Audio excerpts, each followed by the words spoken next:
Hello बच्चों, मैं वीरेंद्र यादव आप लोगों का TMIS होम बेस्ड एजुकेशन में हार्दिक स्वागत करता हूँ। तो आज हम हिंदी की व्याकरण का पहला चैप्टर पढ़ेंगे जिसका नाम है भाषा और व्याकरण। तो चलिए शुरुआत करते हैं। भाषा किसे कहा जाता है? जैसे कि किसी भी देश में बोली जाने वाली भाषा हिंदी, गुजराती, मराठी, पंजाबी, ठीक है, तेलुगु, इंग्लिश, तो ये सभी क्या हैं?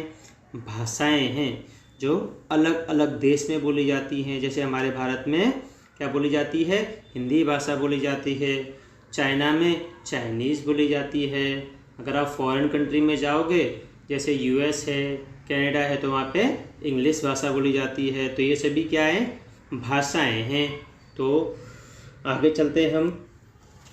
भाषा को हम किस तरह कह सकते हैं कि अपने मन के भावों और विचारों का आदान प्रदान करना, मतलब अपने मन के भाव जो हम चाहते हैं, जो हम बोलना चाहते हैं, वो क्या करना? आदान प्रदान करना, मतलब सामने वाले को बोलना और उसे समझाना। तो उसे क्या कहेंगे? भाषा। मतलब हमारे बोलने से सामने वाला समझ जाए और उसकी भाषा को हम समझ जाए, मतलब आदान प्रदान, किसी चीज़ का डिस्कशन करना, तो वो क्या हो जाएगा? भाषा हो जाएगा। तो आगे चलते हैं। भाषा किसे कहते हैं? भाषा वह माध्यम है जिसके द्वारा हम मन के भावों और विचारों को प्रकट किया जाता है, कर सकते हैं, और दूसरों के भावों और विचारों को जाना जा सकता है। तो उसे ही भाषा कहेंगे ना। मान लो कि हमें भूख लगी है, तो मम्मी को क्या बोलेंगे? मुझे भोजन दो, खाना दो, मुझे बहुत जोर से भूख लगी है। तो वो हमारी बात को सुन के समझेंगे ना कि हमको क्या चाहिए। तो वो क्या है?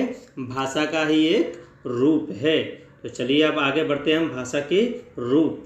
तो भाषा के मुख्य दो रूप होते हैं, मौखिक, लिखित।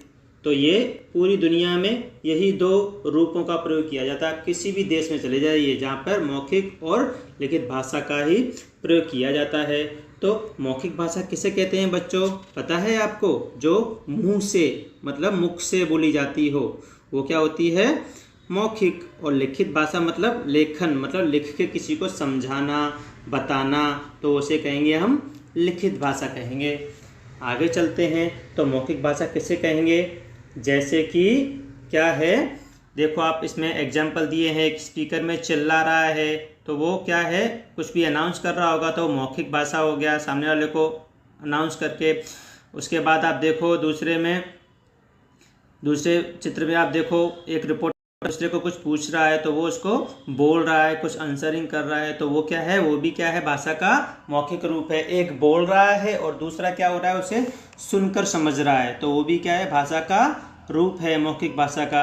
तो हम मौखिक भाषा किसे कहेंगे बच्चों? चलिए देखते हैं। तो मौखिक भाषा हम कहेंगे मुख से बोलकर अपने मन के भावों को प्रकट करना, मतलब अपने मुंह से बोल के सामने वाले को समझाना, और वो हमारी बात को सुनकर क्या हो सके? हमारे मन के भावों को समझ सके, तो उसे क्या कहेंगे हम? मौखिक भाषा। जैसे कि फ़ोन पे बातें करना, हम बोलेंगे और सामने वाला सुन के समझेगा, तो उसे क्या कहेंगे हम? मौखिक भाषा का ही एक रूप कहेंगे। तो चलिए आगे चलते हैं। दूसरा है लिखित भाषा। तो लिखित भाषा किसे कहेंगे? सामने वाले को लिखकर बताना और वो हमारे लिखे हुए को पढ़कर समझ सके, तो उसे क्या कहेंगे? लिखित भाषा। जैसे कि हम किताब पढ़ते हैं, तो वो क्या है? भाषा का लिखित रूप है। हम उसे क्या करते हैं? पढ़कर समझते हैं। उसके बाद न्यूज़पेपर पढ़ना और उसके बाद मैसेज, ईमेल करना, तो वो सभी क्या हैं? लिखित भाषा में ही आते हैं। तो लिखित भाषा हम किसे कहेंगे? अपने मन के भावों को लिखकर प्रकट करना तथा दूसरे के मन के भावों को पढ़कर समझना ही लिखित भाषा कहलाता है। मतलब यहाँ क्या कहना चाहते हैं कि अपने मन के भाव आप जो चाहते हैं वो सामने वाले को लिखकर बता सकें और वो उसे पढ़कर समझ जाए, तो उसे क्या कहेंगे? भाषा का लिखित रूप, मतलब भाषा का दूसरा रूप कहेंगे। आगे चलते हैं। कुछ एग्जाम्पल दिए गए हैं यहाँ पे, आप देख सकते हैं। उदाहरण में बच्चा अपनी माँ को कह रहा है, माँ देखिए मैं चित्रकला में प्रथम आया हूँ। वो क्या कर रहा है? बोलकर, मतलब कहकर बता रहा है। तो माँ कहती है, वाह शाबाश, ये तो बहुत अच्छी बात है बेटा, इस बारे में अपनी नानी को पत्र लिखना, वो जरूर खुश होंगी। तो ये क्या है? भाषा का मौखिक रूप है। बोला और सामने उन्होंने सुना, तो ये क्या है, भाषा का मौखिक रूप है। जैसे हम मम्मी को बोले, मम्मी मुझे बहुत प्यास लगी है, एक गिलास पानी दो, तो मम्मी क्या करेंगी, तुम्हारी बात को सुनेंगी और तुम क्या करोगे, बोलोगे। तो ये भाषा का कौन सा रूप होगा बेटा, ये भाषा का मौखिक रूप होगा। दूसरा उदाहरण देखते हैं हम, जो क्या है, लिखित। अब इसमें क्या हो रहा है, लड़का पत्र लिख रहा है और उसकी नानी उसे पढ़ रही हैं, तो ये लिखकर सामने पढ़कर, तो ये भाषा का कौन सा रूप होगा, लिखित रूप होगा। तो इसमें क्या है, आप देख रहे हो, लड़का पत्र लिख रहा है और नानी पत्र पढ़कर उसके मन की बात जान रही हैं, तो ये क्या है, भाषा का लिखित रूप है। जैसे कि मान लो हम किसी को कुछ समझाना चाहते हैं, ठीक है, हम अपने दोस्त को मैसेज लिख के व्हाट्सएप पे लिख के भेज रहे हैं, बोले कल का होमवर्क जो है वो मैंने पूरा कर लिया है, और वो क्या करे, उस मैसेज को पढ़ के आपको बोले, तो वो क्या हो जाएगा, भाषा का लिखित रूप हो जाएगा। आपने लिख कर भेजा और उसने पढ़कर समझ लिया कि आप क्या कहना चाहते हो, ठीक है। तो ये भाषा का कौन सा रूप होगा बेटा, ये भाषा का लिखित रूप होगा।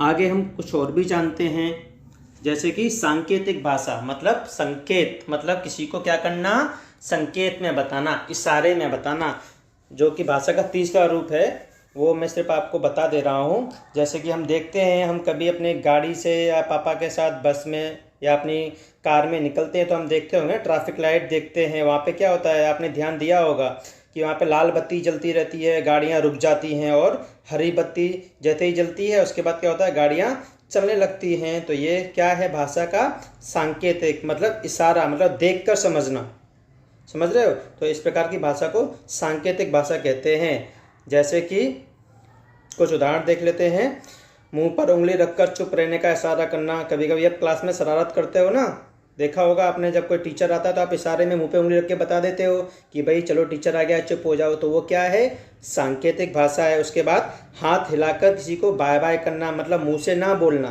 तो आप इशारा कर रहे हो, संकेत कर रहे हो कि बाय बाय, मुंह से नहीं बोल रहे हो, तो वो क्या हो जाएगा, भाषा का सांकेतिक रूप, मतलब इशारे में बात करना, तो वो क्या हो जाएगा, भाषा का सांकेतिक रूप हो जाएगा।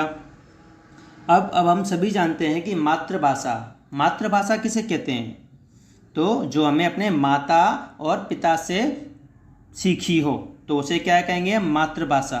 तो मातृभाषा से तात्पर्य उस भाषा से है जिसे हम क्या करते हैं, बचपन में सीखते हैं, मतलब शेष अवस्था में, बचपन से पहले जो अपनी माँ से सीखता है उसे कहते हैं हम मातृभाषा कहते हैं, ठीक है।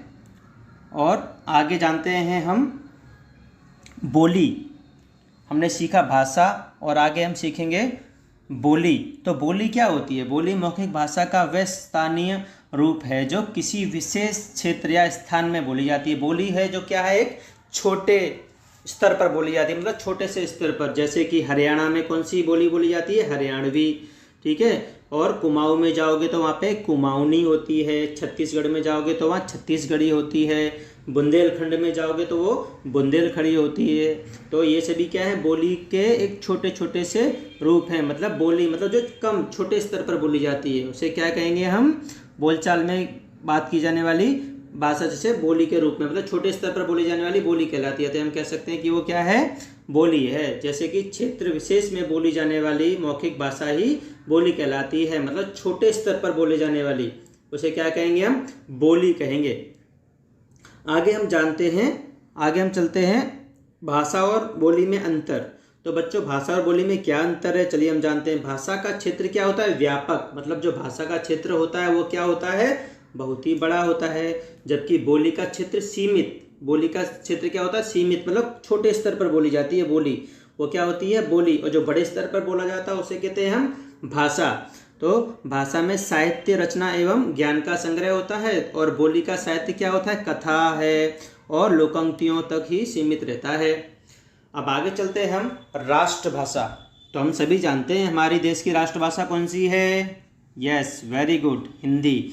हिंदी क्या है, हमारे देश की राष्ट्रभाषा है। भारत की राष्ट्रभाषा कौन सी है, हिंदी है। भारतीय संविधान के अनुसार 14 सितंबर 1949 मतलब 14 सितंबर 1949 को अनुच्छेद 343 के तहत हिंदी भाषा को भारत की राष्ट्रभाषा के रूप में स्वीकार किया गया था। इसलिए प्रत्येक वर्ष मतलब हर साल हम हिंदी दिवस कब मनाते हैं?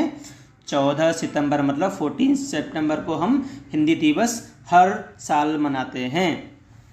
तो आप सभी को पता है कि हमारे भारत में कुल कितनी भाषाएं बोली जाती हैं? शायद पता होगा किसी को। अच्छा चलिए मैं बता देता हूँ। तो भारतीय संविधान की 8वीं अनुसूची में 22 भाषाओं को मान्यता प्रदान की गई है, जो कि कौन कौन सी हैं? भारत में देखो कुल 22 भाषाओं को क्या मान्यता दी गई है, जैसे हिंदी है, पंजाबी है, उर्दू है, डोगरी है, कोंकणी है, मराठी है, गुजराती है, ओडिया है, असमिया है, बंगाली है, कश्मीरी है, मलयालम है, कन्नड़ है, तेलुगु, तमिल, बोडो, संथाली, नेपाली, मैथिली, सिंधी, संस्कृत और मणिपुरी।